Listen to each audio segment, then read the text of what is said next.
আচ্ছা, নমস্কার, শুভ সন্ধ্যা, শুভ সময়। কারণ এখন তো পৃথিবীর নানান প্রান্ত থেকে মানুষ দেখেন, তাই জন্য কারুর সন্ধ্যা কারুর দিন, তাই বললাম শুভ সময়। আজ আপনারা সবাই জানেন, যারা এই অনুষ্ঠানটা দেখছেন, আজকে শ্রীমতী গীতা ঘটক, প্রখ্যাত সঙ্গীত শিল্পী, তার আজকে মৃত্যুদিন। এখন আজ তাই প্রায় 12 বছর হলো পরে আমরা আজকে এখানে আবার তার বাসভবনে এসছি।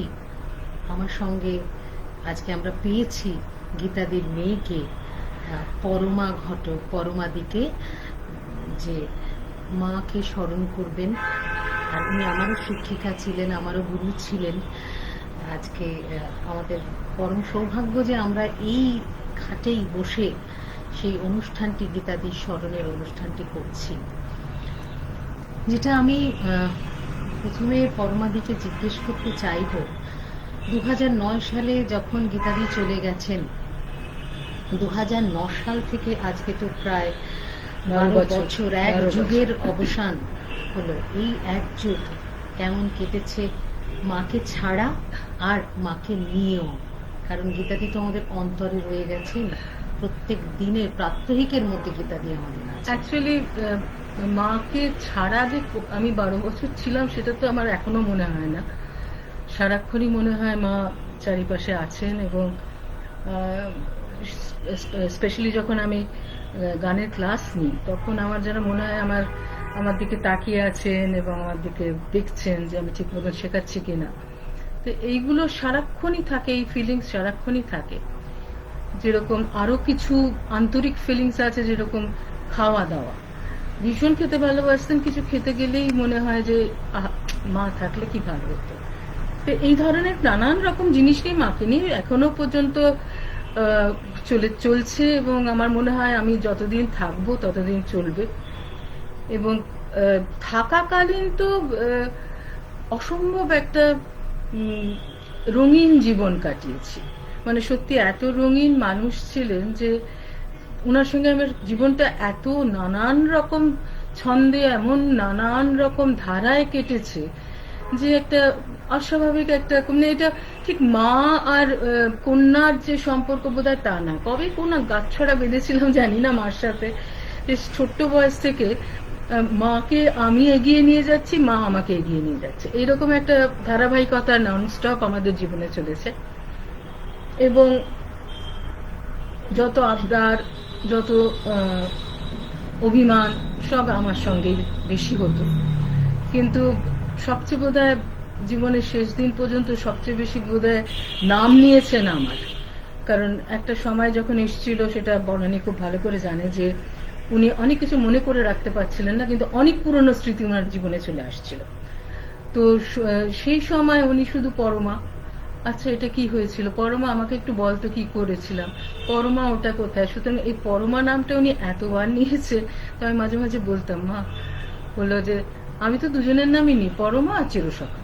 চিরসখা মানে রবীন্দ্রনাথ বা গোপাল, আর পরমার নাম। আমি খুব সৌভাগ্য, আমার ভীষণ ভালো যে তাদের ধারায় আমাকে নেওয়া হয়েছিল, এবং মা সারাক্ষণ আমাকে স্মরণ করতেন। একটা দিকে গীতা ঘটক রবীন্দ্রনাথ নিয়ে চলেছেন, আরেক দিক দিয়ে তুই খুব ভালো করে জানিস যে মা ধারাবাহিকভাবে নানান সঙ্গীত এবং নানান নাচ দিয়ে জীবন শুরু করেছিলেন। কত্থক দিয়ে শুরু করেছিলেন। শম্ভু মহারাজ আর উষা ওঝা বলে ওনার সবচেয়ে প্রিয় ছাত্রী, তিনি মাকে নাচ শেখাতেন লখনৌতে। মা জন্মেছিলেন রাজশাহীতে, চলে গেছিলেন জার্মানিতে, তারপর সেখান থেকে মার কিছুদিন এখানে ফেরত আসা, সেখান থেকে বেনারস যাওয়া, পার্মানেন্টলি দাদু কলকাতা থেকে গিয়ে বসবাস শুরু করলেন লখনৌতে। তো Lucknow itself was a very, মানে খুব একটা বিরাট একটা সমারোহ ছিল সেখানে তখন, তারকা বিশিষ্ট একটা জায়গা।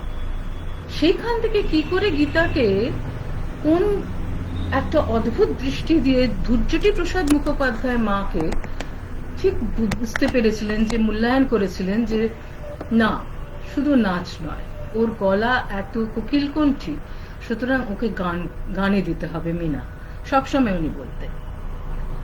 তো এই ধারাবাহিকতা চিরকালই আমি নিজে এক্সপিরিয়েন্স করেছি।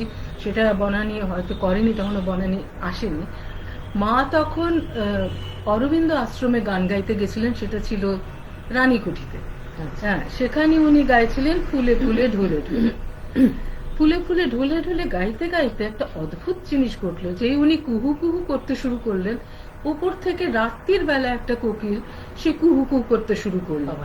এবং সেই জিনিস আমি মানে বলতেও এখনো আমার গায়ে কাঁটা দিচ্ছে, যে যে উনি কিভাবে যে গানটাকে, মানে ইভেন আমার মনে আছে দাদু বলতেন, গীতা এসে গান গাইলে আমার বাগান আবার জীবিত হয়ে উঠবে, যারা যারা চলে গেছে আবার ফেরত আসবে।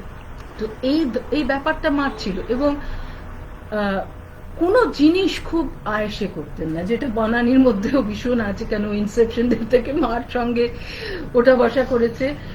এত পার্টিকুলার এরা এ জানে যে কোনো জিনিস, খুব সামান্য জিনিস, এতবার করে ও লাইভে আসে, এত সুন্দর গান গায়, এত সারা দেশ বিদেশও ঘুরে গান গাইছে, কিন্তু এখনো পর্যন্ত সারাক্ষণ বনানীর মধ্যে একটা মার মতন আমি একটা দেখে, একটা ছোট্ট শিশু বসে আছে, যে সারাক্ষণ কি চিন্তা ভাবনা যে করে, প্রত্যেকটি ছোট ছোট জিনিসের কি চিন্তা ভাবনা, কি তাকে নিয়ে কতটা বেশি মহড়া দেওয়া, তাই নিয়ে কত বেশি ঘষা মাজা। এই যে মার মধ্যে আমি মাকে মাঝে মাঝে বলতাম, আমার রেডিও প্রোগ্রাম তো এত ভাবছো কেন? না, থিম না হলে তো হবে না, গল্প হতে হবে। কবির গান গাইছি, কবিতাকে আমাকে জাস্টিস দিতে হবে। আসলে না, কানে এখনো বাজে। আমি তোকে থামালাম, কানে সবসময় যে কোনো অনুষ্ঠান করতে যাই কানে ওই কথাটা বাজে।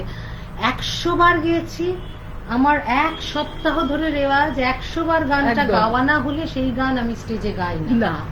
1 সপ্তাহ আগে গলা খারাপ হলে 1 সপ্তাহ পরে আমি মার অনেক ছাত্রছাত্রী ছিল, কিন্তু তারা প্রত্যেকেই, আমি জানি না কে কোথায় কি গাইছেন না গাইছেন, মানে আশা করি সবাই গাইছেন কোথাও না কোথাও, কিন্তু এই জিনিসটা, এটা একেবারে আমি ডিটো করি বনানীকে, যে ও মার কাছ থেকে এটা একদম পেয়েছে। মার একটা মহড়া ব্যাপার ছিল, আর আমরা যেহেতু শান্তিনিকেতনে বড় হয়েছি, আমাদের মহড়াটা মাস্ট। মানে আমরা ভাবতেই পারি না যে কোনো জিনিস খুব ক্যাজুয়ালি, খুব মানে অদ্ভুত ভাবে, খুব সাধারণ ভাবে, স্বাভাবিক ভাবে সব করে দেবো, সেটা আমরা কোনোদিনই ভাবতে পারি না। আজকে এমন একটা দিন মার, এই 12 বছর কিরম ভাবে কেটেছে বলতে গেলে বলবো যে আমি একা কোনোদিন ছিলাম না, আমি কখনোই একা ছিলাম না, কখনো একা হতে দেয়নি আমাকে কোনোদিন।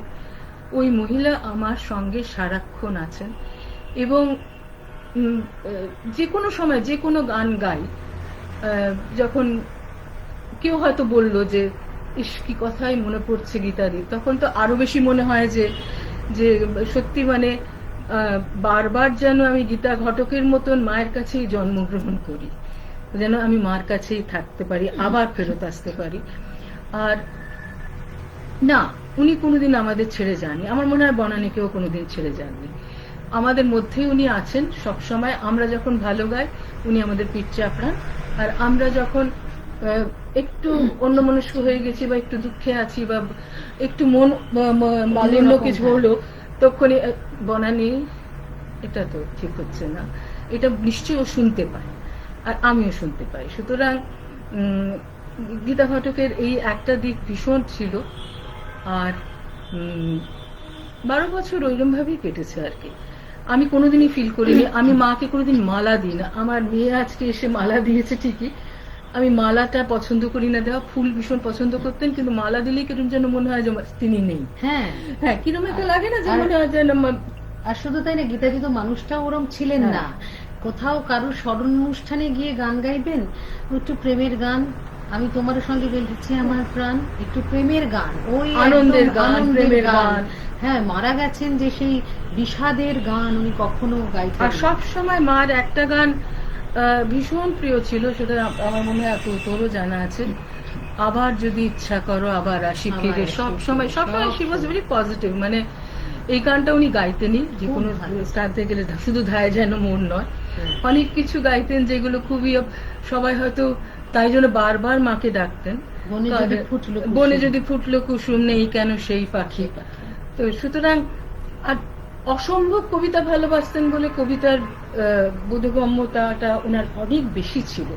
উনি ভীষণ বুঝতেন, গান যখন গাইতেন তখন মার পক্ষে একটা ভীষণ অসুবিধার ব্যাপার ছিল, মা চিরকাল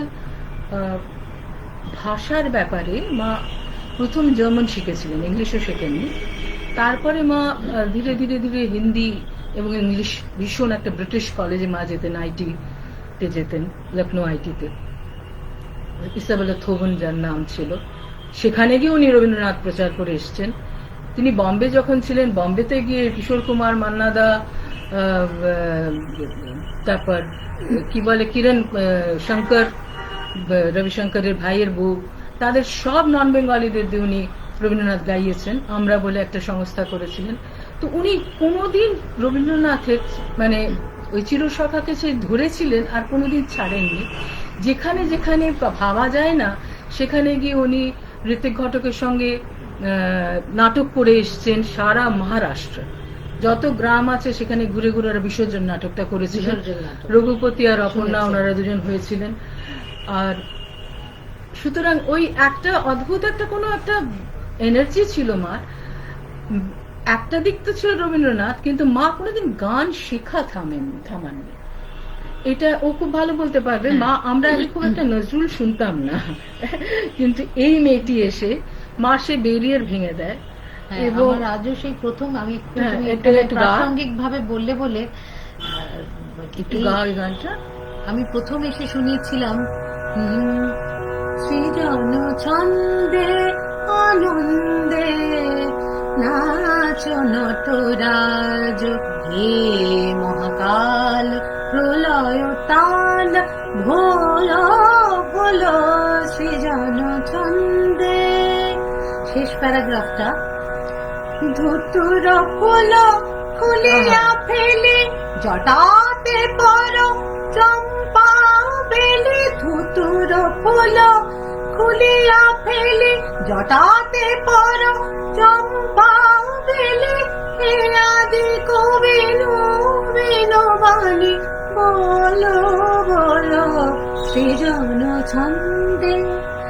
আর এই গানটা যখন আমার মনে আছে, আমার প্রথম আরেকটা ডাইমেনশন খুলে গেল যখন আমি গানটা ওনাকে শুনিয়েছি। তখনও আমার এতটা সচেতনতা আসেনি শব্দ সম্পর্কে, বাণী সম্পর্কে।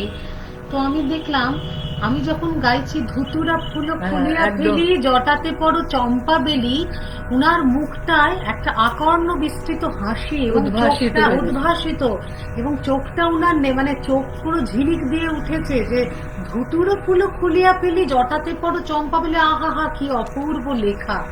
সেই প্রথম আমি মানে ফুল যে আলাদা হয়, তখন আমি ভাবলাম আমি ধুতুরা ফুল কেন চোখে দেখতে পাইনি গানটা গাইবার সময়।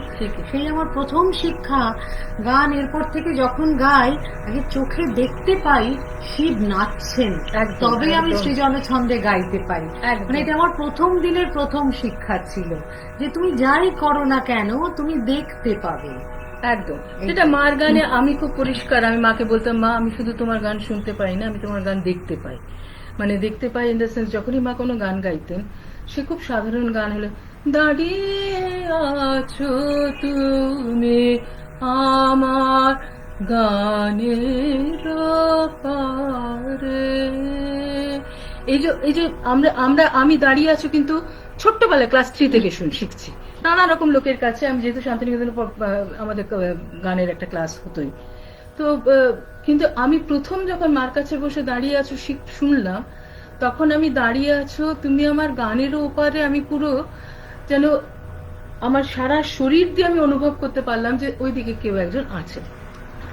তো এরকম ছোট ছোট কিছু গান আছে যেগুলো আমাদের খুব মনে হয় যেন মানে দেখা যায়। মানে আর আমি অন্য গানগুলোতে যাচ্ছি না, আমার অনেক গান আছে যেরকম কাঙাল আমারে, মরিল মরি, তারপর চিরসখা হে, তারপর বড় বেদনার মতো বেজেছো, এগুলো নিয়ে অনেকে নানান রকম শুনেছি। কিন্তু কিছু কিছু গান আছে যেরকম মা একদম শেষের দিকে অমিত মিত্র বলে মার এক বন্ধু ছিলেন শান্তিনিকেতনে, তার কাছে শিখেছিলেন, আমার খুব মনে আছে। মার একটা মজা ছিল, মা মা আমাকে বলতেন যে ওকে ওকে বুঝি, ওকে শুনিয়ে দাও। মানে আমি, আমার একটু মেমোরিটা একটুখানি বেশি ছিল আর কি, মানে আমি ধরে রাখতে পারতাম গানটা, Retention-টা একটু বেশি রিটেনশনটা ছিল, বেশি ছিল। তো তুই শুনে নিয়েছিস পরমা? হ্যাঁ শুনেছি। তারপর পরে যখন গাইতে শুরু করতো তখন আমি একটু একটু বলতাম, শেখানোর তো কোনো ক্ষমতাই আমার নেই, কিন্তু তবুও আমি বলতাম যে মা এটা বোধহয় এরকম সুর ছিল, এই সুর ছিল। তো আমি, মামা এসে আবার পরে সেটাকে বলতো, হ্যাঁ একদম পরমা ঠিক বলেছে। তো আমার একটা গান খুব মনে পড়ছে, যেটা আজকের দিনের জন্য আমি জানি না কতটা কি, কতটা শুনেছে গানটা। যে কাঁদনে হিয়া কাঁদিছে, সে কাঁদনে সেও কাঁদিল, যে বাঁধনে মোরে বাঁধিছে,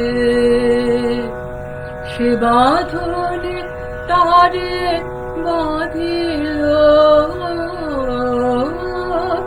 যে কাঁদনে হিয়া কাঁদিছে, সে কাঁদনে সেও কাঁদিল। এই গানটা মা শেষে, একদম শেষের দিকে এসে শিখেছিলেন, এবং আমার রিকোয়েস্টে আমার মনে আছে মা এটা একটা সিডি করেছিলেন, সিডিতে গানটা গিয়েছিলেন, সৃষ্টি ক্যাসেটস থেকে বেরিয়েছিল। তো এবং মজার কথা দিদি, এটা আমিও শিখেছিলাম, এবং আমি শিখতে গিয়ে তো 2 লাইন শিখতাম, 2 লাইন শিখে 2 লাইন কোনোদিনই মানে পারফেক্ট হতো না। সেই 2টো লাইন উনি, যে কাঁদনে হিয়া কাঁদিছে, এই যে এটা আসছে, রে তো কোমল রে উনি লাগালেন, লাগিয়ে আমাকে বললেন হচ্ছে না, আর আমি কিছুতেই বুঝতে পারতাম না কেন হচ্ছে না। তখন উনি বললেন যে তোকে শেখালাম কেন। আর মার আরেকটা যেটা সবচেয়ে শক্ত জিনিস ছিল, মা একটা তানপুরা বাজিয়ে মা গলায় গান শেখাতেন। আজকালকার দিনের শিক্ষিকাদের মতন উনি তো হারমোনিয়াম কোনোদিন ইউজ করেননি, এবং মাঝে মাঝে সাপাটা ধরতেন, কিন্তু সেটা যদি কারোর দরকার হতো তাহলে ধরতেন, কিন্তু হয়তো কোনোদিন মা হারমোনিয়াম বাজে কোনোদিন, কিন্তু মা খুব ভালো পিয়ানো নিজে বাজাতেন। আর হারমোনিয়াম আমার মনে হয় যে বাজাতে চাইলে খুব ভালোই বাজাতে পারতেন, কিন্তু কোনোদিন বাজাননি।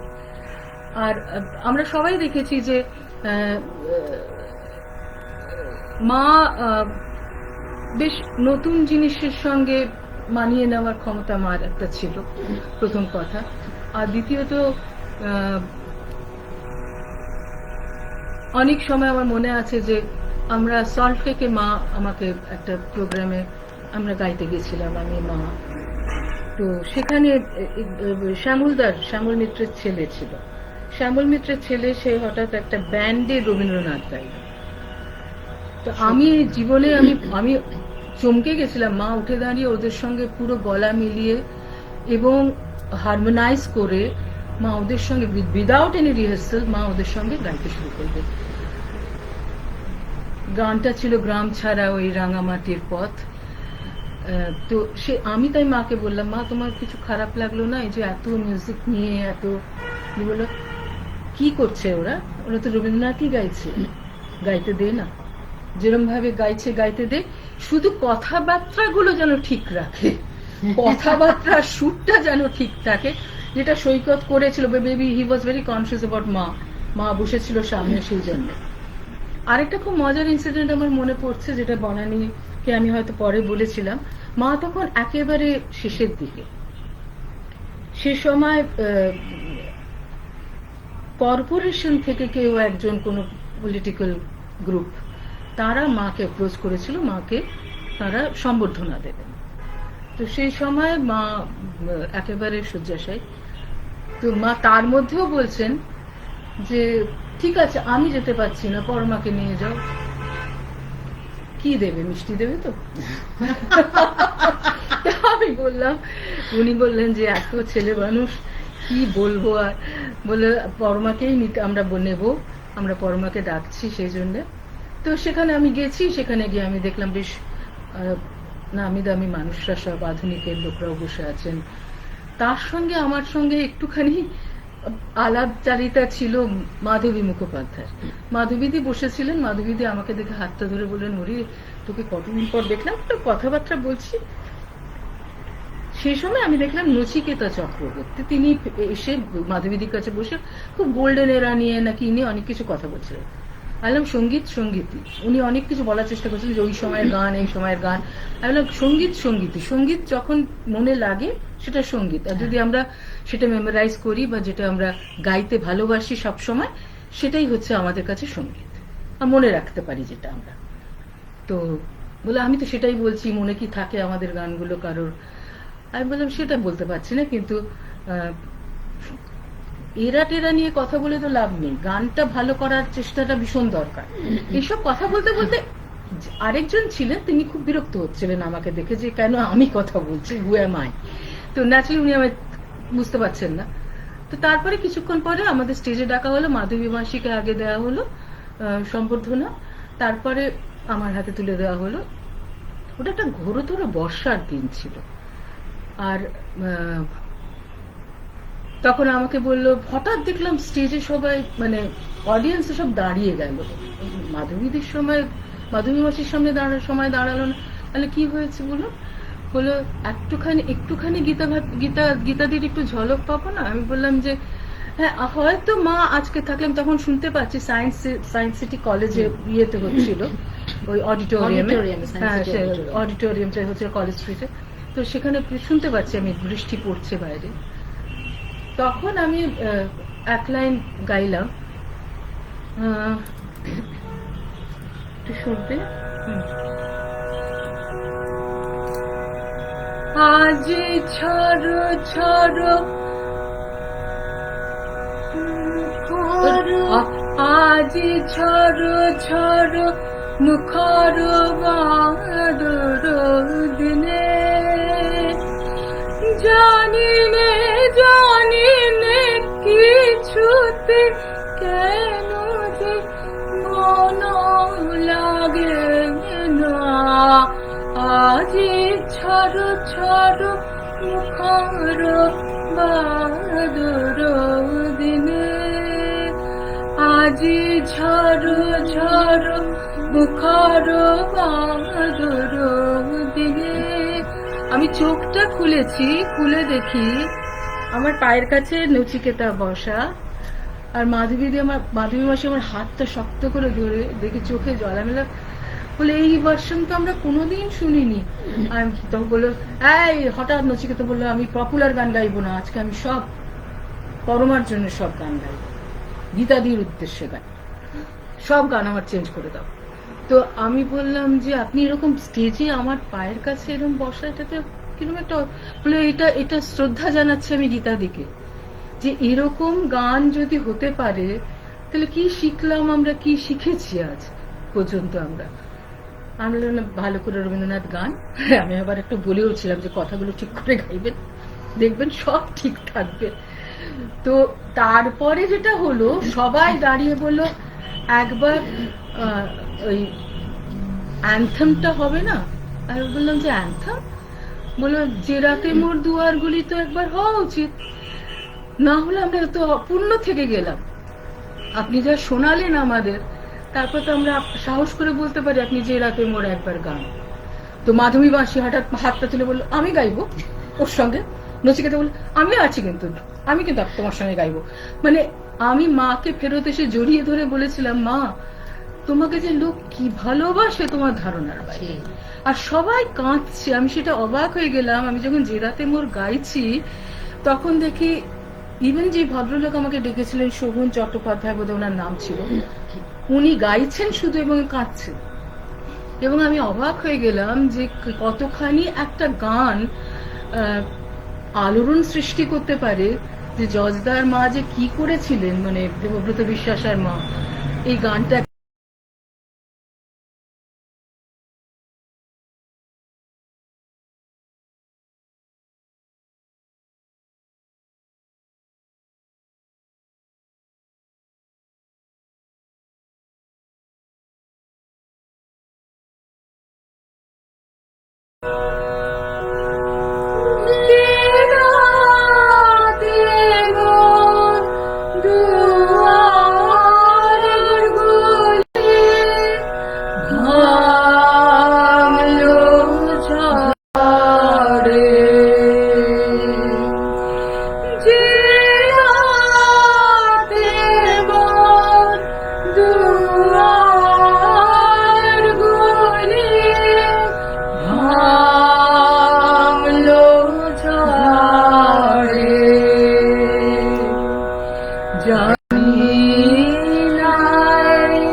আমি জানি না আপনাদের কেমন লাগছে। আমার কনভারসেশনে মুক্তছন্দকে আমি ভীষণভাবে ধন্যবাদ জানাচ্ছি যে তারা মাকে নিয়ে চিন্তা ভাবনা করছেন এবং চিন্তা ভাবনা করে বনানীকে অ্যাপ্রোচ করেছেন এবং বনানী যে আমার কাছে এসছে। আমি এখন গল্প দাদুর আসরের মতন হয়ে গেছি। আমি মাকে নিয়ে সাম এক্সটেন্ট আমি 2023-এ, সেটা আপনাদের আগেই বলে রাখি, মাকে নিয়ে আমি একটা ডকু ফিচার করছি, যেটার জন্য আমাকে ননস্টপই বলতে হয় আর কি, প্রচুর বলতে হয় মাকে নিয়ে। তো এই একদিক তো নেই, মার প্রচুর দিক, মজার মজার দিক আছে। তোমার কাছে মনে হয় মুক্তছন্দ একটু বড় বেদনার মতো শুনতেছে, যদি দু লাইন এক লাইন।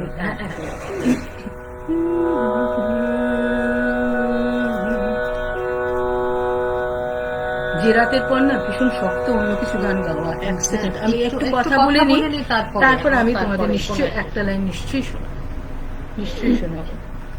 তোমাদের যে আমি জানি না, আমি in a way I am not very well, আমি ডায়ালিসিস নিচ্ছি ইদানিং, এবং এখন হঠাৎ তোমরা আমাকে আবার প্রাণে ফেরত আনলে আর কি, সেটা সত্যি কথা বলছি। যে ভীষণ কিছুদিন আগে খুব ডিপ্রেশনে ছিলাম, এবং খুব ভালো লাগছে তোমাদের সঙ্গে কথাবার্তা বলে এবং তোমাদের কাছে এসে। আমি বনানীকে অজস্র ধন্যবাদ জানাচ্ছি এটার জন্যে, যে তোমরা যে বনানীকে অ্যাপ্রোচ করে আমাকে এনেছো, এর জন্য আমি খুব সত্যি খুশি হয়েছি। আর মাকে নিয়ে কোনো কাজ করলে আমি ভীষণ খুশি হই, কারণ কেউ তো করে না, খুব কম মানুষ করে। করেছে বহুবার, আমার তো গুরু, আমাকে তো সুতরাং আমি খুব খুশি, সত্যি বলছি। আর তোমাদের নামটাও এত সুন্দর যে ভালো লাগছে তোমাদের সঙ্গে থাকতে আর কি। আর মার একটা ছোট্ট মজার একটা ছোট্ট ঘটনা বলি, সেটা বোধহয় আমি বহুবার বলেছি, তবু একবার না বললে পাচ্ছি না। তখন মা was a person bridge up between Santiniketan and commercial stage.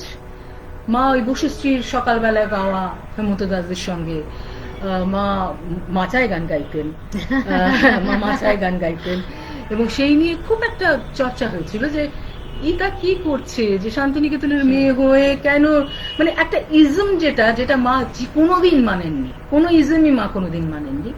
সুতরাং মা খুব ইম্পলিটিক্যাল লোক ছিলেন, সুতরাং উনি নির্দ্বিধায় ত্রিপুরা, ধর্মনগর, আসাম, শিলচর, শিলিগুড়ি, সব জায়গায়, দার্জিলিং মাতিয়ে চলে এসেছিলেন মাচায় গান। এবং মজার ছিল যে উনি যখন ফুলে ফুলে ঢলে ঢোল গাইতেন, সব বাচ্চারা সামনে এসে নাচছে, আর উনি বলতেন নাচো, সবাই নাচো। তো কমিউনিকেশনটা ভীষণ ভালো ছিল। যে কোনো অন্যান্য শিল্পীদের মতো, অন্যান্য যারা কমার্শিয়াল শিল্পী, তাদের সঙ্গে মতন মার একটা অসম্ভব একটা এই ব্যাপারটা ছিল, এনগ্রস করে দিতে পারতেন উনি কথায়। সেরকমই এনগ্রসড হয়ে মা একটা ফিল্ম করেছিলেন, আপনারা সবাই জানেন, মেঘে ঢাকা তারা। সেখানে মা প্রায় 21 দিন মারা একসাথে, মা, সুপ্রিয়া চৌধুরী, অনিল চ্যাটার্জি, গীতা দে, এনারা সবাই, দিজু ভাওয়াল, এরা সবাই ছিলেন। তো সেইখানে তার ফলে যেটা হয়, বেনু মাসির সঙ্গে, মানে সুপ্রিয়া চৌধুরীর সঙ্গে মার খুব একটা বন্ধুত্ব হয়। তারপর তো উত্তম মামার সঙ্গে ন্যাচারালি যোগাযোগ হয়। উত্তম মামা একটা জায়গার সঙ্গে যুক্ত ছিল, সেটা হচ্ছে তার একটা কালী পুজো হতো খুব বিখ্যাত, তার নাম ফাটাকেষ্ট। আচ্ছা, মা ফাটাকেষ্টকে আমি এই জন্য চিনতাম যে আমার তার উল্টো দিকেই আমার বান্ধবীর বাড়ি ছিল, মনীষার বাড়ি ছিল। তো শঙ্করদাকে আমি অনেক আগে থেকে চিনতাম। তো হঠাৎ আমাদের তখন একটা ফোন নিচে, ল্যান্ড ফোন, আমি নিচে গেছি, ফোন এসছে, তো ফোনটা ধরেছি, আমি উত্তম মামা বলছি, তুই এসছিস তো? এমনিতে এত জানি, এত চিনি, তাও ওই উত্তম মামা বলছি বললেই কিনা একটু নড়ে যেতাম আমি আগে। বাবা তুমি যে একটুখানি ঠিক করে বলো না, তুমি ওই ফিল্মের মতনই বলো কেন? তারপর যাই হোক বলে, শোন আজকে একটা গুরুতর দায়িত্ব তোকে দিচ্ছি। আমি বললাম কি দায়িত্ব? বললো যে আজকে শঙ্কর যাচ্ছে, আরে তোর ফাটাকেষ্ট। হ্যাঁ, আমি বললাম ও আচ্ছা এই রে। তখন আমি অটোমেটিক্যালি বেরিয়েছে আমার এই রে। বলে শঙ্কর যাচ্ছে, মাকে প্লিজ পাখি পড়ার মতন পড়িয়ে দে, ওর নাম হচ্ছে শঙ্কর, ওর সামনে যেন কখনোই ফাটাকেষ্ট কথাটা না বলে। ঠিক বিকেল 6টার সময় একজন এলেন, তিনি একটা ওই হলদে গেরুয়া রঙের একটা পাঞ্জাবি পরেছেন, অত্যন্ত সোনা পরতেন বেশি, নানান রকম সোনা, আর উনি খুব কৃষ্ণবর্ণ ছিলেন। তার ফলে যেটা হতো সোনাটা বেশি, আরো বেশি প্রকট দেখা যেত। তো আমি খুব আপ্যায়ন করে, শঙ্কর দা এসো, দাঁড়াও, কে, এই কি ফাটাকেষ্ট? মানে সারাদিন কিন্তু মাকে আমি বুঝিয়েছি, মা এ ফাটাকেষ্ট না, শঙ্কর, এনার নাম শঙ্কর দা, শঙ্কর শঙ্কর, মনে রাখো শঙ্কর, তুই ফাটাকেষ্ট বলবেন। তুমি কোথায় তোমার ফাটা, আমাকে একটু দেখাও তো। শঙ্করদা বললেন, আমি 3 বছরের জন্য ওনাকে বুক করে গেলাম, কারণ আমি এরম সরল শিল্পী কোথাও দেখিনি। সেই নিয়ে আমি উত্তম মামাকে ছুটতে গেলাম নিচে গিয়ে বললাম, উত্তম মামা আই ফেল্ড, পারিনি, মা ফাটাকেষ্টই বলেছে। বলো ও মাফ হয়ে যাবে। বলো মাফ হয়ে গেছে, 3 বছর বুক করেছে এসে। এবং মা দস্তুর মতন সেই দিন গিয়ে আরো কয়েকটা ছোট ছোট ঘটনা করেছিলেন। ফাটাকেষ্টর প্রথম শো, উনি গেছেন, গিয়ে তবলজি তবলা বাজাচ্ছে, ভুল তালে বাজাচ্ছে, তুই বুঝতে পারছিস, মানে তাল বা সুর এদিক থেকে ওদিক করে গিয়ে হারমোনিয়ামে উত্তম মামা বসেছেন, কিন্তু তবলায় যে বসেছে সে যে কোনো কারণে হোক তিন তালটায় আনতে পারছে না, সোমটা ঠিক জায়গায় আসছে। তখন মা হঠাৎ খুব পলিশড ইংলিশে বলে, who is this man, I can't see his face, he is looking at me or not. He was also very dark, মানে তখন উনিও খুব কালো ছিলেন। তখন উত্তম মামা ব্যালেন্স দেওয়ার জন্য বলে, এই শোন, তুই চলে যাও ওই ঘরে, আমি তোর সঙ্গে বসবো, মানে আমি বাজাবো না।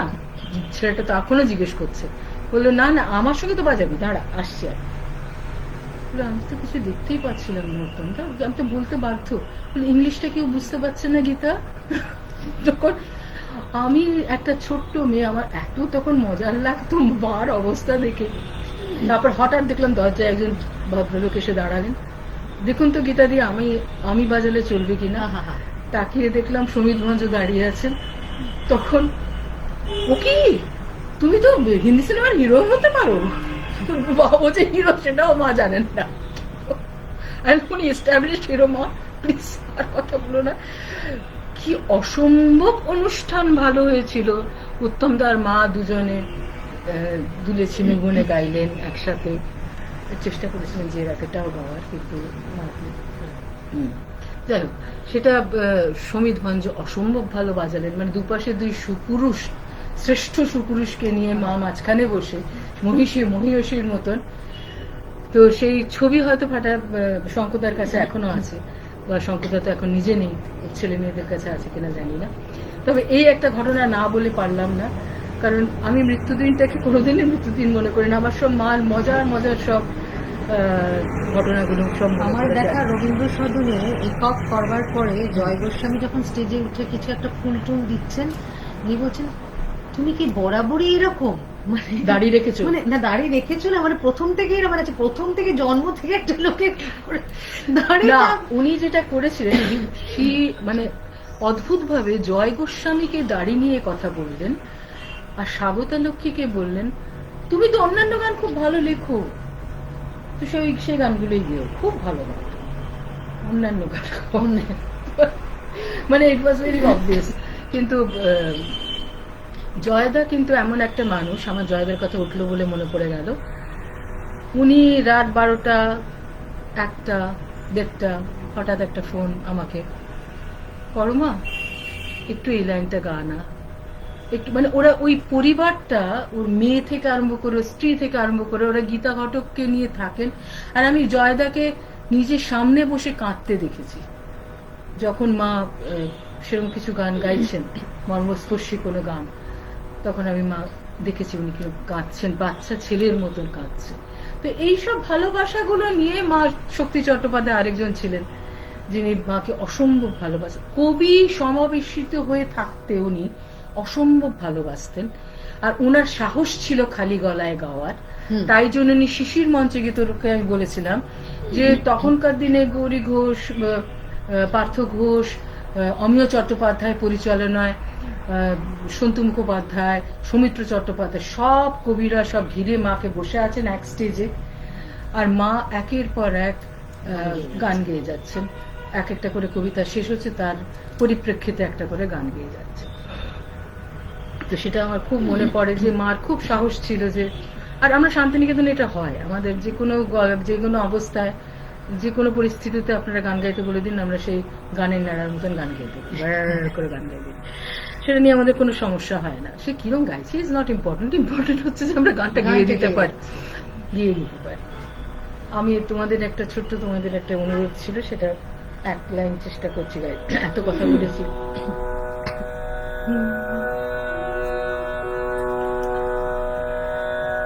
বড়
এটা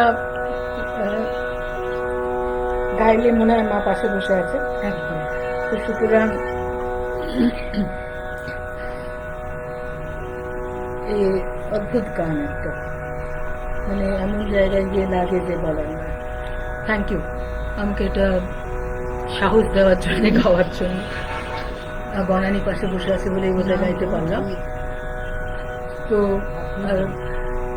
মাকে নিয়ে অনেক কাজ করতে ইচ্ছে করে, কাজ করতে ভালো লাগে।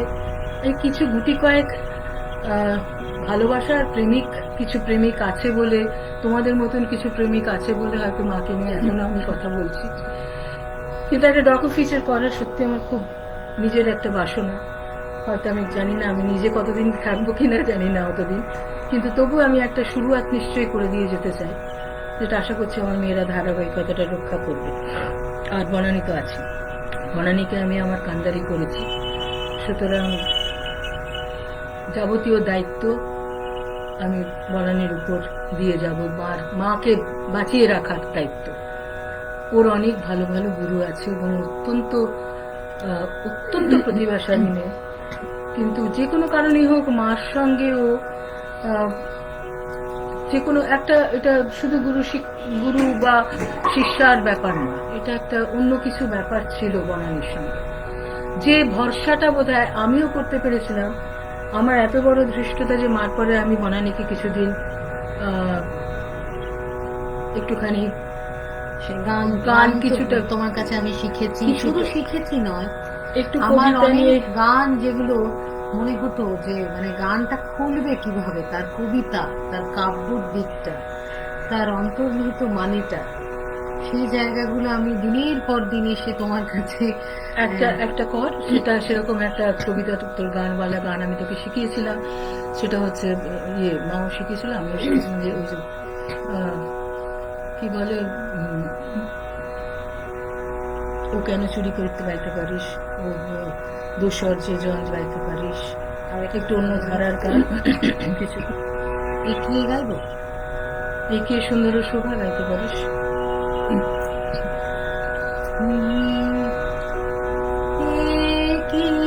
সুন্দর শোভা,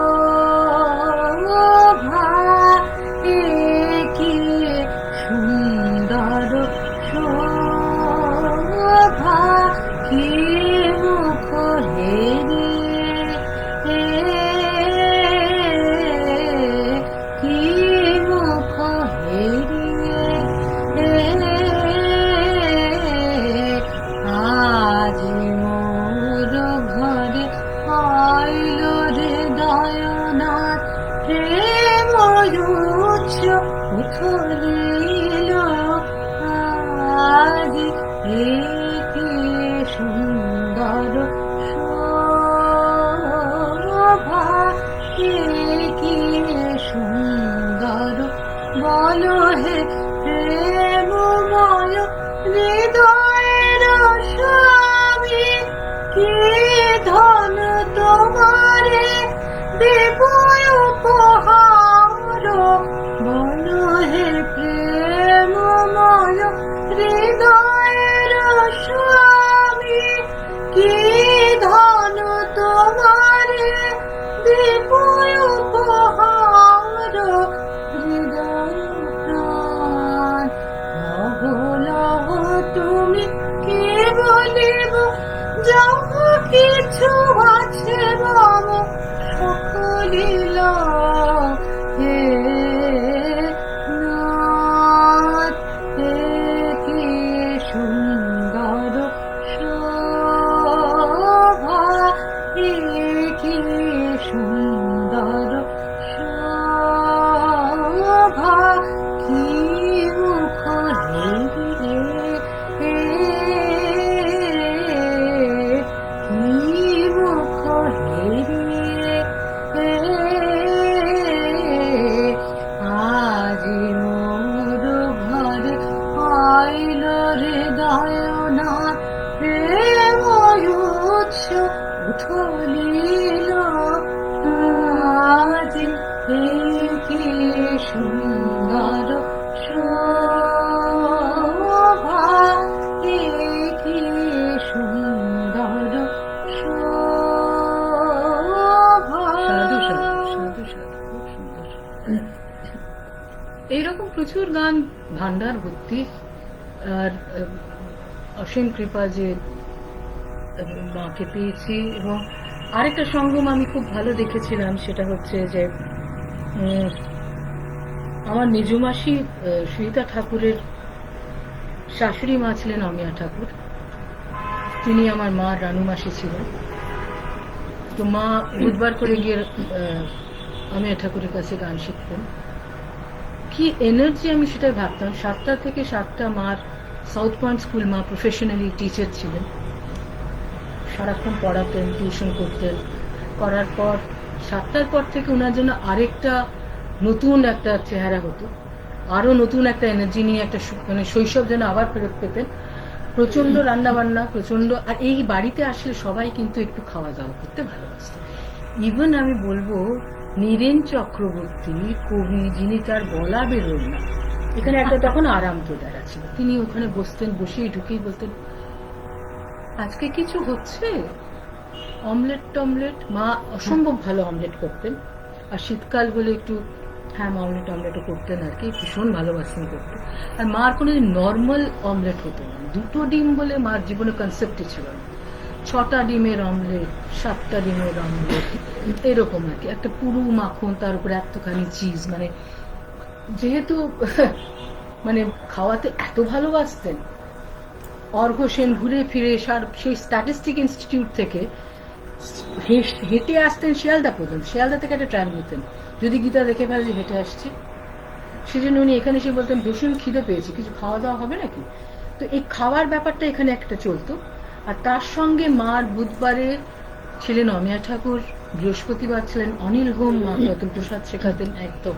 আর রবিবার মা যেতেন দিলীপ রায়ের নাতির কাছে গান শিখতে, জ্যোতির পাশে।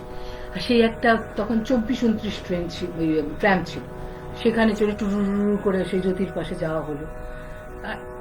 একটা নীলেধূম মানে নীলমণিতে আমি সেই চললাম সঙ্গে সঙ্গে টুরু টুরু করে মার সঙ্গে, কারণ যেহেতু একাই থাকতাম মার কাছে। তো এদের সঙ্গে সাক্ষাৎ হওয়া, এদের সঙ্গে ওঠা বসা করা, এদের সঙ্গে ইয়ে করা, দেখা সাক্ষাৎ করা।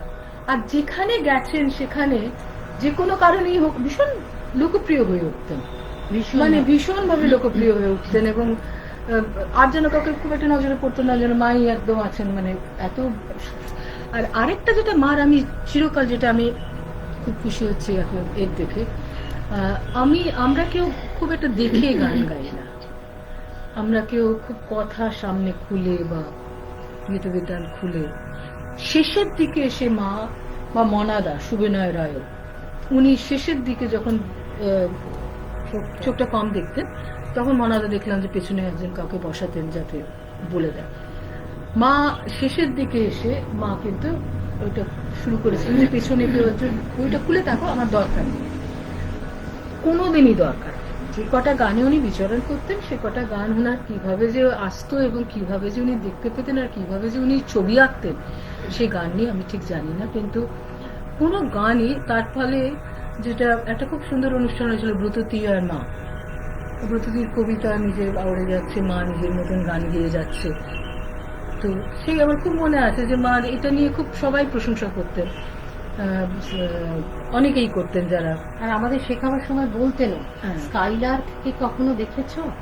বাঁধতে হ্যাঁ, স্কাইলার্ককে কখনো দেখেছো কিছু মানে গান গায়? গান গায় কিরকম ভাবে সে কি দেখে গায়? তো সেটা একেবারেই বর্ণানীর এখন নেই। খুব সুন্দর যে এখনো নিজের মতো সব কথা মনে করে ভালো করে গান গাইছে, এবং ও যে কত ভালোবাসে রবীন্দ্রসঙ্গীত। ও এত সঙ্গীত শেখার পরেও রবীন্দ্রনাথকে নিয়ে এখনো কি সুন্দর ধারাবাহিকভাবে কাজ করে যাচ্ছে। তো মুক্তছন্দ মানুষের কাছে আমার এটাই নিবেদন। আরেকটা গানের অনুরোধ করেছেন অনেকেই, সেটা হচ্ছে বাজে করুণ সুর।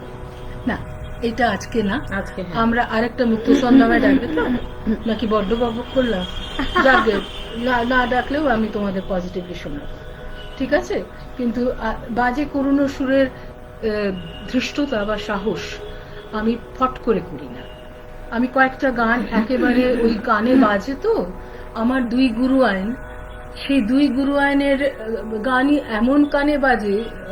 এক হচ্ছে মোহর মাসিমা, কণিকা বন্দ্যোপাধ্যায়ের বাজে করুণ সুরে, গীতা ঘটকের বাজে করুণ সুরে। এই দুটো মিলিয়ে আমার কাছে এমন একটা নস্টালজিক আমি হয়ে পড়ি যে আমি গাইবো কি, আমার ওইগুলোই সব শুনতে থাকি সারাক্ষণ কানে। তো সেরকমই, সেই জন্য তোমাদের কাছে এই গানটা আজকে মাপ চেয়ে নিলাম। আর যদি কোনো গান অন্যরকম কিছু গান তোমরা শুনতে চুরি করে চায় তো ওটা একটা খুব মজার গান, এটা একটা মানে এটা গীতা ঘটকের পক্ষে সম্ভব, মানে তাল হচ্ছে খ্যামটা, আর উনি যে কি রকম ভাবে ভার্সেটাইল ছিলেন রবীন্দ্রনাথ, তার নানা রকম গান আছে, তার মধ্যে এটা একটা অদ্ভুত গান, কথাবার্তা, তার চলন, তার সবকিছু কোথাও যেন একটা নিধুবাবু লুকিয়ে আছে একদম গানটা। ও কেন চুরি করে চায় নুকোতে গিয়ে হাসি, হেসে পালায়, ও কেন চুরি করে চায়, কথাটা মনে রাখতে হবে, নুকোতে গিয়ে হাসি। ও কেন চুরি করে চায় নুকোতে গিয়ে হাসি, হেসে পালায়, ও কেন চুরি করে চায়। কি সুন্দর গান, কি ছোট্ট মিঠা সুন্দর গান। মানে এরকম প্রচুর আছে যে গানগুলো মার, মানে তাই বললাম, মার কাছে এমন সব ভান্ডার ছিল। রাতে রাতে আলো শিখাও, রাতের রাতের আলো শুনতে চেয়েছেন, সেটা তুই আর আমি একসঙ্গে বলতে পারি। হ্যাঁ দুটো তিনটে লাইন আমি একটু কথা চালিয়ে না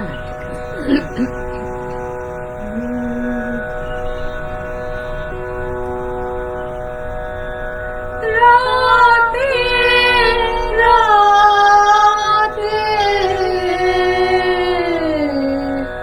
আলোর শিখা রাখে যে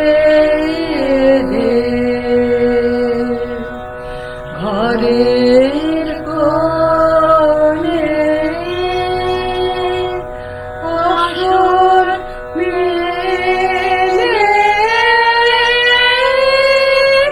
রাতে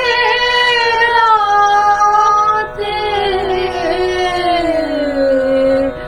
আলোর শিখা রাখি যে বুঝি সময় হলো এবার আমার প্রদীপ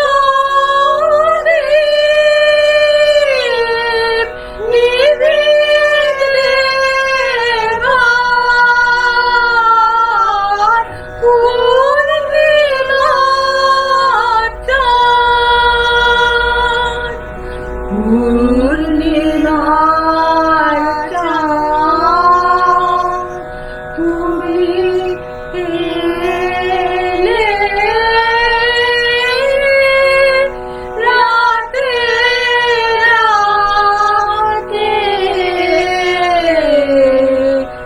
আলোর শিখা রাখে যে।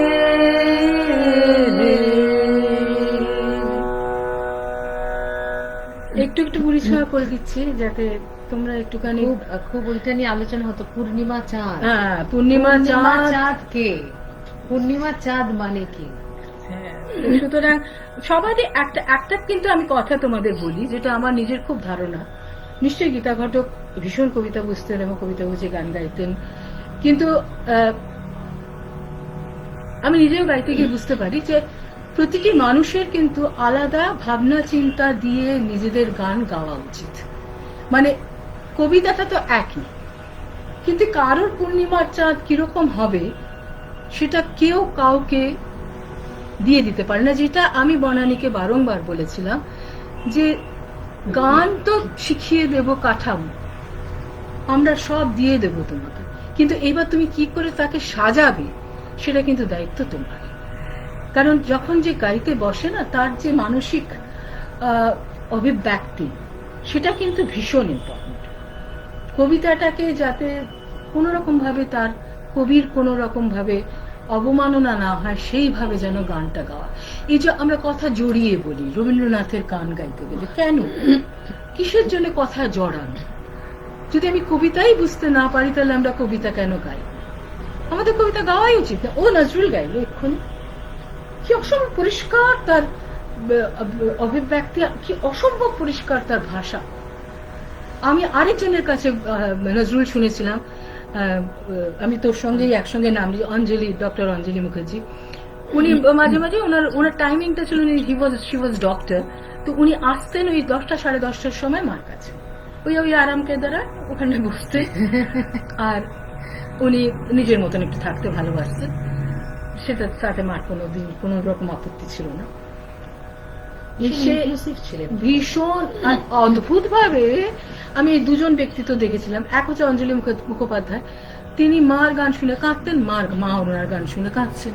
আমি তো অবাক হয়ে যেতাম যে মানুষ, নজরুলের সঙ্গে পরিচিতিটা এই সময় থেকে যা শুরু হলো, তিনি গান শুনে কাঁদা, মানে কবিতা কতটা আন্দোলন এবং কতটা আলোড়ন সৃষ্টি করতে পারে একটা গানের মধ্যে দিয়ে। সেই গান যদি গানই না হলো, যদি সে এরকম ভাবে যদি নাই গা হলো, আর ও যদি ধূর্ত ফুলটা দেখতেই না পেলো, তাহলে কি করে হবে? শিবের নাচটাই যদি দেখতে না পেলো, তাহলে কি করে হবে? সুতরাং ঠিক সেইভাবে আরেকজনকে দেখেছিলাম যিনি একেবারেই ভাষা বোঝেন না, তিনি ছিলেন বেগম আক্তার। তিনি আমার ছোট মাসির গুরু ছিলেন। তো ছোটবেলায় মাকে চেয়েছিলেন উনি, লখনৌতে মাকে দেখে, সেটা একটা আলাদা ইনসিডেন্ট, আমি আবার একবার বলবো। তো সেই সময় বেগম আক্তার মাঝে মাঝে এখানে আসতেন, আর ব্রডওয়েতে বলে একটা হোটেল ছিল গণেশচন্দ্রতে, সেখানে উনি উঠতেন। পুরোনো দিনের মানুষ, পুরোনো জায়গায় থাকতে ভালোবাসতেন, বড় জায়গা না হলো না, চলতো না। দুটো দৃশ্যতার কথা মনে পড়ে গেল। একটা হচ্ছে উনি মাকে বললেন, মা বলল आप थोड़ा सा सुनाइए ना हमारी अटरिया पे বলে একটা গান উনি মানে মা ফরমাইশ করলেন। তো উনি সেটা গাইলেন এবং অত্যন্ত ভালোভাবে গাইলেন। উনি কোনোদিন মার সঙ্গে সামনে যে গাইছেন, যে খুব একটা হেলা ফেলায় গান গাওয়া আছে, উনি কোনোদিনই সে ছিলেন না। তারপর মাকে বলে, ও বন্ধুওয়ালা গানা গাও না। বন্ধুওয়ালা, হ্যাঁ, বন্ধুওয়ালা গান হচ্ছে বন্ধু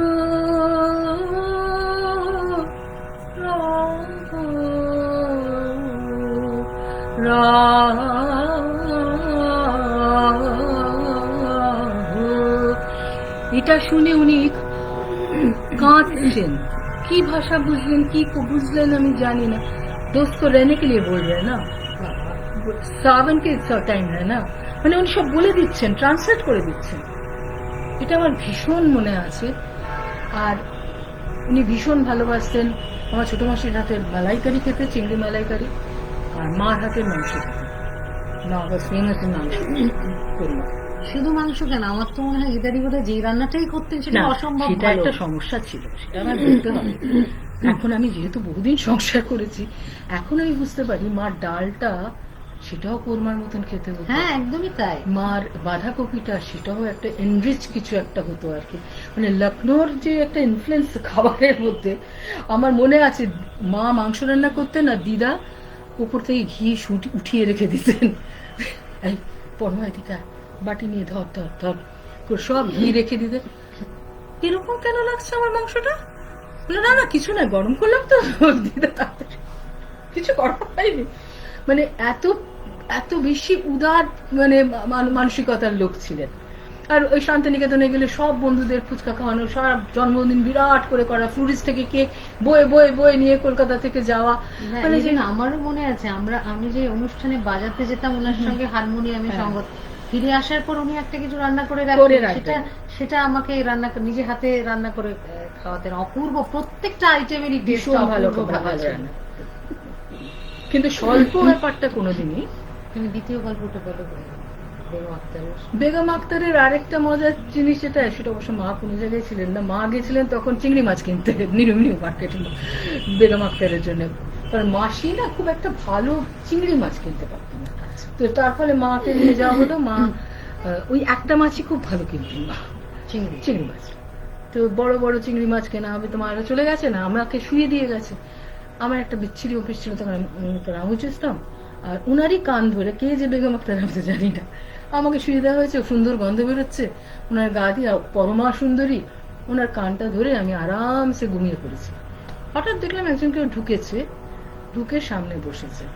হারমোনিয়ামে যখন হারমোনিয়ামটা শুরু করলেন, কালো ভদ্রলোক দেখে আমি একটু একটু রাগই হলো, কারণ এত সুন্দর এক মহিলার সামনে এক কালো ভদ্রলোক এসে বসলেন। তো আমার ছোটবেলা থেকে একটা অদ্ভুত ধারণা ছিল যে কালো লোকরা আসলে কি হবে জানি না, আমি এরকম একটা ধারণা ছিল। যাই হোক, ভদ্রলোক হারমোনিয়ামে যখন হাত দিলেন, তুমি তখন ওর থেকে ফর্সা আর কেউ নেই পৃথিবীতে, কারণ উনি জ্ঞান প্রকাশ করছিলেন। আর সেই সময় একটা পৃথিবী বিখ্যাত গান সেদিন উনি তোলাতে এসেছিলেন, আর সেটা ছিল যোচনা করেছে আড়ি আসে না আমার বাড়ি, ও যে গলি দিয়ে চলে যায় লুটিয়ে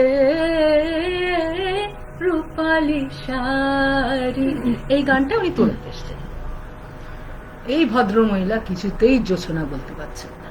এবার আমি তো অনেকক্ষণ সহ্য করেছি, বেশ কিছুক্ষণ সহ্য করা। ক্যা করে রে আর জোছনা নেই বল পারে জোছনা।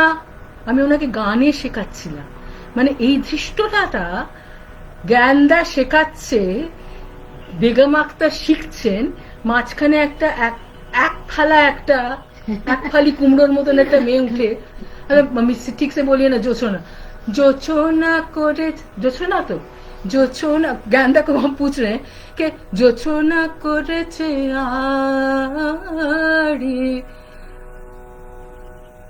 एक सेकंड ये कौन है? ज्ञानदा तখন জিজ্ঞেস করেছে, बोले गीता का गर्ल बेटी है, तू समझ नहीं पा रही है, हमको सिखा रही है। বলে এই জিনিসগুলো আমার জীবনে তাই জন্য উত্তম মামা, চিরকাল উত্তম মামা রয়ে গেল। কোনোদিন খুব একটা ফ্লাবাগাস্টেড হয়ে যেতাম না। গলাটা শুনলে ভীষণ ভালো লাগতো, অসম্ভব ভালো একটা গলা ছিল না, আর হাসিটা দেখলে এক পাগল হয়ে যেতাম। কিন্তু ওনার মতন আমি খুব কম ভালো মানুষ, মানে এত ভালো মানুষ ছিলেন যে বলার না। আর মার একটা ভীষণ একটা ইয়ে ছিল আর কি, এই জগৎটার সঙ্গে মা নিজেও খুব যে চিনতেন তাদের তা তো বেশি না। তার ফলে মা যেটা হয়েছিল যে মা খুব সহজে সবার মধ্যে মিশে যেতে পারতেন, ঢুকতে পারতেন এবং কথাবার্তা বলতে পারতেন। তো সেই দৃশ্যটা তো আমারও ছিল। দেখলাম আমি এখন ভেবে, সত্যি বেগম আক্তারকে আমি শেখাচ্ছি জোছনা, আমি কথাটা ওয়ার্ডটা শেখাতে চাইছিলাম, কিন্তু আমার গানটা না গাইলেও হতো, আমি জোছনাটা বলতে পারতাম। কিন্তু সুর হচ্ছে আর সুর উঠে গেছে আমার কানে, কিন্তু আমি গেয়ে শোনাবো না, সেটা তো হতে পারে না।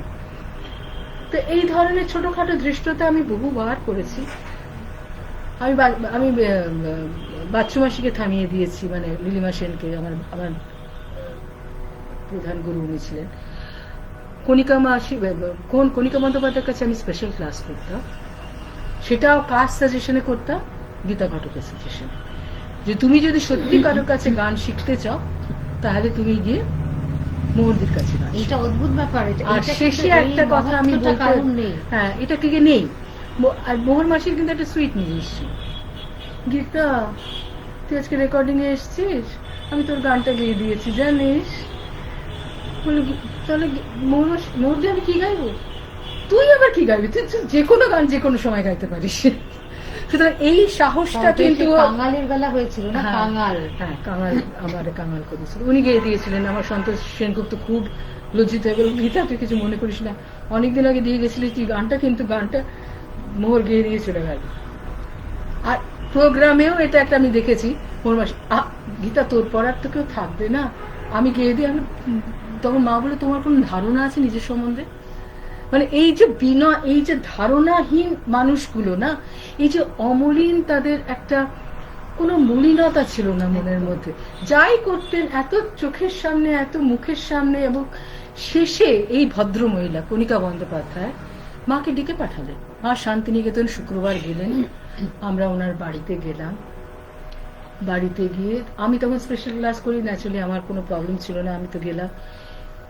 তো মা একটু বাধা পেয়েছিলেন ঢোকার সময়, তখন মা খুব বিরক্ত হয়েছিলেন, সেটা আর বলছি না। কিন্তু ঢুকে গিয়ে তারপর গোরা মামা বসালেন। তখন মোহর মাসি একেবারে তখন শেষের দিকে, আমরা ওরকম মোহর মাসিকে খুব দেখতে পছন্দ করতাম না, ভালোও লাগতো না। হঠাৎ মার হাতটা ধরে বললেন, গীতা আমি তো চলে যাচ্ছি, আমি কি আর থাকবো না? আমি কি এখানেই শেষ হয়ে যাব? না তুই গ্রামে গঞ্জে শহরে প্রতিটি গলিতে আমাদের গানের ধারাটাকে বয়ে নিয়ে যাবে? তো এই যে বিশাল একটা কথা, এই যে বিশাল একটা অনুরোধ, সেই মহিলার ছুটে যাওয়া, গীতা ঘটকের ছুটে যাওয়া এবং কণিকার পায়ের কাছে বসে তিনি এই কথা শুনছেন, আর তার সাক্ষী এই একমাত্র এই পরমা। সুতরাং এই এই একটা মানে ভাবার বাইরে। আর সবচেয়ে মজার জিনিস ছিল মোহর মাসি আর মার কমন। ও পরমা, প্রোগ্রামে যাচ্ছি, ফুল নেই রে, এই ফুলে ফুল নেই, কি হবে, আমি তো গাইতেই পারবো। মোহর মাসিকে একদিন আমি মাথায় ঢোকালাম, মোহর মাসি তো সুন্দর লাগছে কিন্তু তোমার ফুলটা, পরমা ফুল নেই, পাতা এনে দে, পাতা এনে দে, পাতাই লাগাই, কিন্তু কিছু এনে দে। মানে এই দুজন নিজেরা একটা কিন্তু স্টাইল আইকন কিন্তু আবিষ্কার করেছিলেন। স্পেশালি আমার মা। রবীন্দ্রনাথ গাইতে গেলে সাদা পরেই গাইতে হবে কোনো মানে নেই, এইটা মা প্রথম বুঝিয়েছিলেন।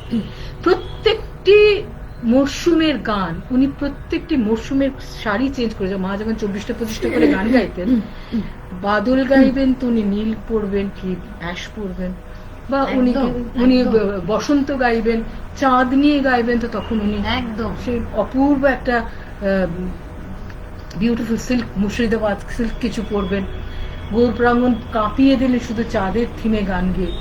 তো সুতরাং বলে সেই আমি বলছি যে এরা এত থিমেটিক্যাল ছিলেন, এত মানে সকালের রাগ কেন রাত্রিরে গাওয়া হচ্ছে, রাত্রের রাগ কেন সকালে গাওয়া হচ্ছে, এইসব পার্টিকুলার ব্যাপারগুলো এনাদের মধ্যে ছিল।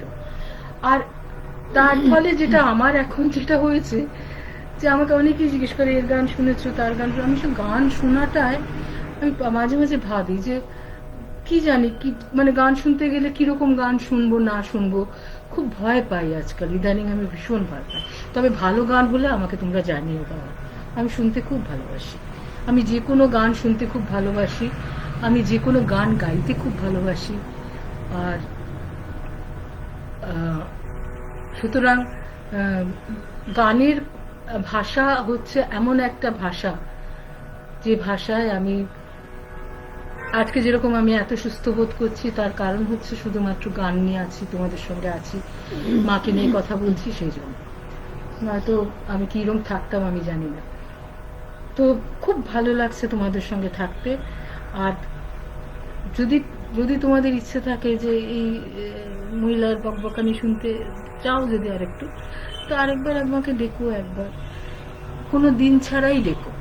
জন্মদিন বলেই যে গীতা ঘটককে স্মরণ করতে হবে এবং মৃত্যুদিন বলেই স্মরণ করতে হবে এর কোনো মানে না।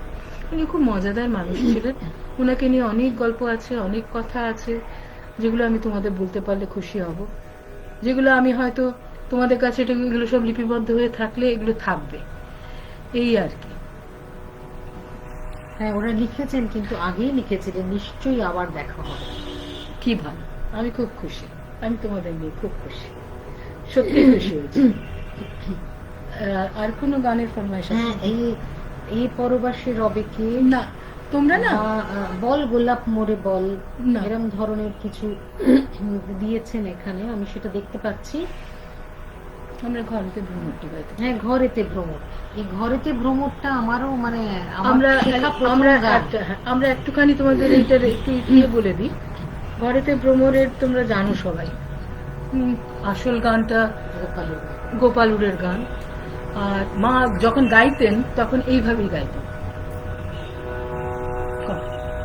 ওই দেখা যায় বাড়ি আমার, চারদিকে মালঞ্চ বেড়া,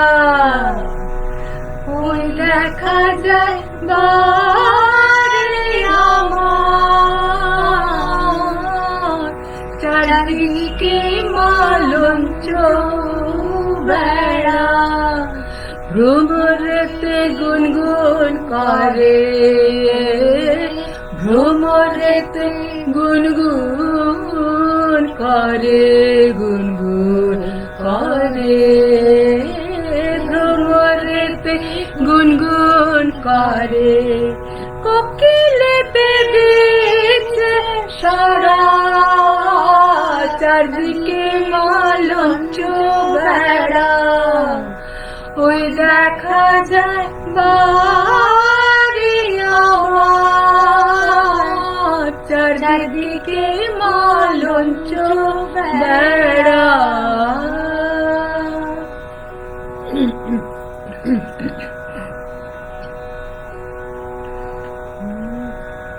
ঘরেতে ভ্রমর এলো গুনগুনিয়ে,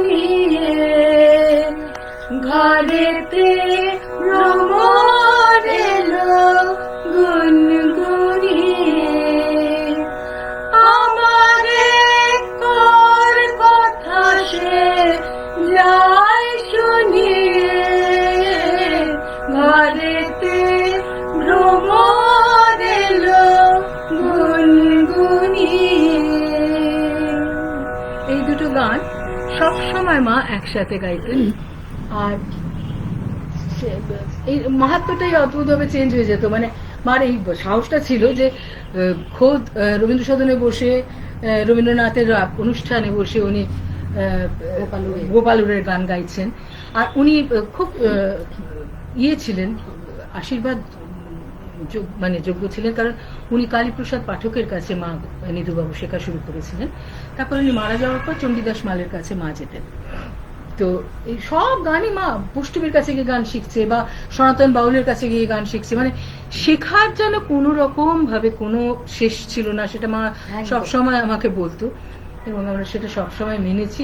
আমার কন্যাদেরও আমি সবসময় বলি যে যদি গান গাওয়া যে কোনো দিন তোমাদের ইচ্ছে করবে, গলায় সুর আছে, কথা আছে, সব বোঝো, শুরু করতে। আর উনি গান শুনতেন, মন দিয়ে গান ভীষণ শুনতেন, কিন্তু একেবারে গিয়ে যে নিজের গান হলো উঠে চলে এলো। আর মার অনেক প্রিয় গায়িকা ছিলেন, প্রতিমা বন্দ্যোপাধ্যায় ছিলেন মার প্রিয় গায়িকা, ভীষণ ভালোবাসতেন। তো প্রতিমাদির গান ভীষণ গাইতেন উনি। যে মার অমিয়া ঠাকুরকে খুব মজার ব্যাপার সেটা, মা কি ধ্বনিটা বলবেন না, মা দুটো গান শিখিয়েছিলেন অমিয়া ঠাকুরকে।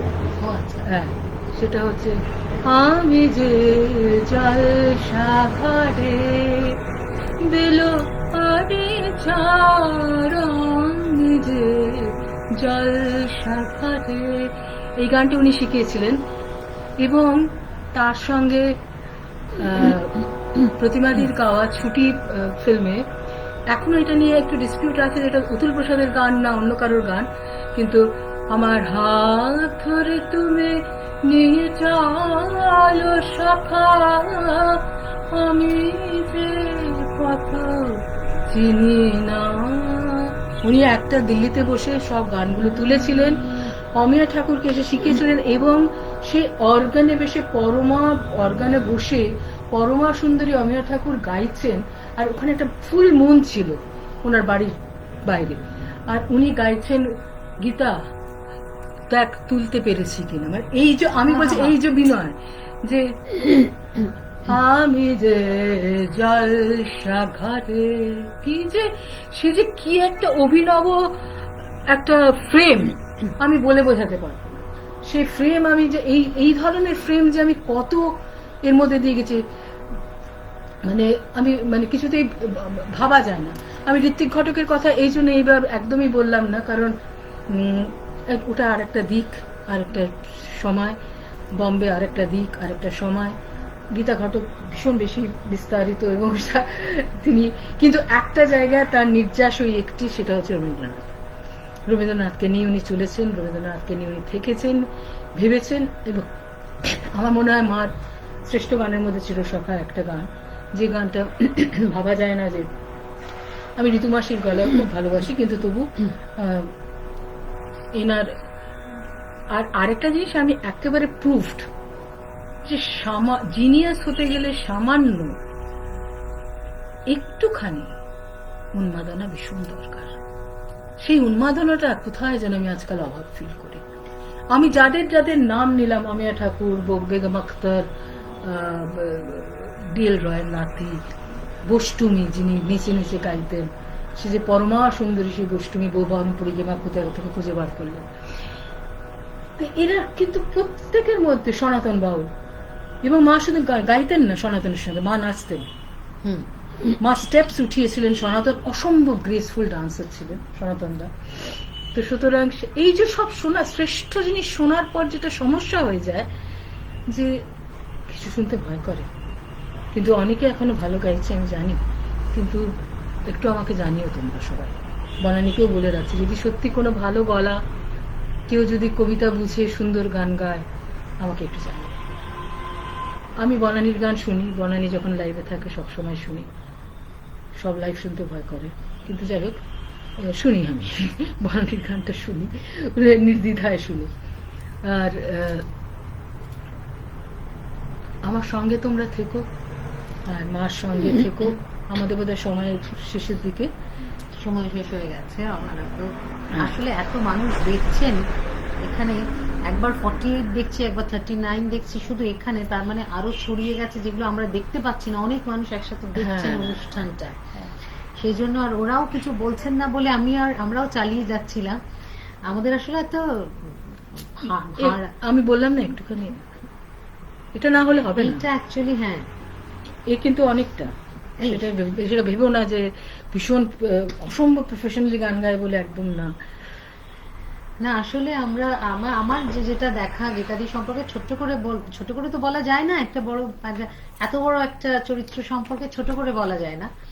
তবু যদি যেহেতু পড়ানো শিক্ষকতা করি, তাই জন্য অনেক সময় ভাব সম্প্রসারণ বা সারাংশ লিখো, উল্টোটা বললাম, সারাংশ লিখো, তো এটা আমাদের করতে হয়। আমার দেখা একজন পাগল তো নিঃসন্দেহে, প্রচুর পাগলামি, হ্যাঁ প্রচুর পাগলামি ছিল, তার সাথে সেই পাগলামি গুলো গান নিয়ে যে পাগলামি, তার সাথে একটা অসম্ভব ছিলেন নিয়ম নিষ্ঠা, মেথডিক্যাল, ভেরি মানে কি বলবো, মানে এত নিখুঁত বা পারফেকশন যতক্ষণ না হচ্ছে, 1000বার গাইতেন একটা গান, অনেককে শোনাতেন। একবার একটা রিমিকি ঝিমিকি ঝরে ভাদরেরও ধারা 5বার 5 জনকে শোনালেন, শুনিয়ে শুনিয়ে জিজ্ঞেস করছেন এটা কি তোমার শুনতে ভালো লাগছে, এই স্পিডটা ভালো লাগছে, এটা ভালো লাগছে, এই গানটা ভালো লাগছে। গান চয়ন এবং গান গাইবো কিভাবে, কোনটা নিজের ভালো লাগবে, কোনটা অপরের কাছে গ্রহণযোগ্য হচ্ছে, এগুলো খুব মানে এগুলোর পেছনে উনি প্রচুর সময় দিতেন। আরেকটা এই কথায় আমার একটা ছোট্ট মজার কথা মনে পড়ে গেল, যে আকাশবাণীতে মা যদি ঢুকতেন, হঠাৎ দেখা গেল মিউজিক হ্যান্ডস গুলো সব ফাঁকা, গীতা ঘটক এসছেন, তার মানে একদম ঠিক ভাবে বাঁধতে হবে, ঠিকভাবে স্টাজ বাঁধতে হবে, ঠিকভাবে পিয়ানো বাজাতে হবে, মানে একটা বেশ আন্দোলন শুরু হয়ে যেত যে গীতা ঘটক এসছেন, যতক্ষণ না ওটা পারফেক্ট হবে। আর নয়তো মা কিছু এসে যেত না, বন্ধ করে দেবো, ওদের কাউকে বাজাতে হবে না, আমি গাই দিচ্ছি, এটা ওনার ছিল। তো সেই সাহসটা ছিল বলে হেমন্তদা বলেছিলেন, ওরে বাবা, গীতার সঙ্গে 3টে অনুষ্ঠান করেছিলাম, আমাকে তো ছাত্রর মতন বসিয়ে এমন সে বাজনার সঙ্গে গলা মেলানো, আমরা তো যাই গিয়ে গান শুরু করে দিই, কি বাজছে না বাজছে শোনার আর কোনো উপায় থাকে না। তো সুতরাং মার এই মহড়া আর এই নিয়ে হেমন্তদাও বলেছিলেন, উনি তো আমাদের রবীন্দ্রসঙ্গীতের সরস্বতী, এত বড় একটা ইয়ে দিয়েছিলেন মাকে, খুব গুণমুগ্ধ ছিল। এইটা একটা ছিল, ভীষণ নিয়ম, ভীষণ নিখুঁত ভাবে গানটা করতেন, এবং তাই নিয়ে প্রচুর এক্সপেরিমেন্টেশন, বিভিন্ন মানুষকে শোনানো, বিভিন্ন ভাবে করা, তার মধ্যে বিভিন্ন গানের সাথে বিভিন্ন গান, ওই যেটা আমি ভীষণ শুনেছি, দিদি তুমি বলতে পারবে, মরিল মরির সাথে অন্য একটি গান জুড়ে দিয়ে, শুনি মে হরিয়াবন কি আওয়াজ, এই গানটা মার জন্যে বাজপেয়ীজি ভানু সিংহের পদাবলিতে ঢুকিয়েছিলেন। ওই একটি গান মা গেয়েছিলেন, রাশিয়া চায়না সব যখন ওয়ার্ল্ড ওয়াইড শান্তিনিকেতন ঘুরছে, তখন মোহনমাসি মেইন গানগুলো গাইতেন ভানু সিংহের পদাবলী। মাকে উনি ঢোকাবেন বলেই এই গানটা সুনি মে হরি আওয়ান কি আওয়াজ, এই গানটা উনি মীরার একটা ভজন শেষের দিকে ঢুকিয়েছিলেন, এবং তার সঙ্গে মা মরিল মরির কোথাও একটা যোগ সাযোগ। মা তো ন্যাচারালি সুর সারাক্ষণ শরীরের মধ্যে মাথার মধ্যে প্রবাহিত হতো, তো উনি সেটার সঙ্গে মা সবসময় ওই দুটো গান একসঙ্গে গাইতেন। মরিল মরে আমার বাঁশিতে ডেকেছে কে